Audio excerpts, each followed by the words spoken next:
Welcome to my channel, Chansathya. In this video, I would like to show you guys about Khmer Grape, which is rarely to see, because it is usually grow in the deep jungle.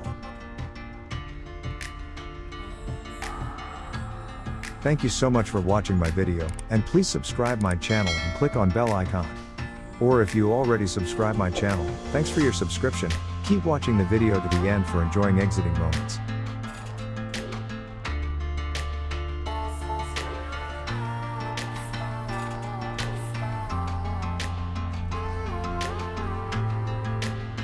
This kind of wild fruit normally grow by nature during the rainy season only.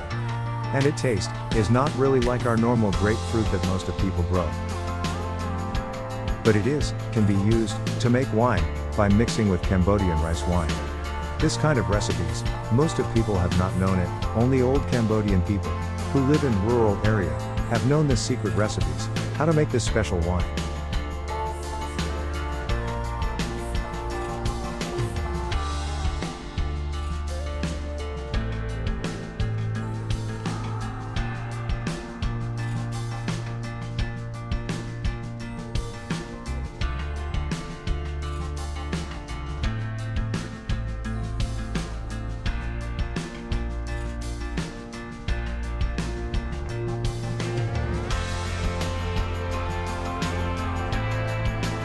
This video was taken at Lynnaya Urban River Resort and Spa, the most centrally located hotel in Siem Reap town.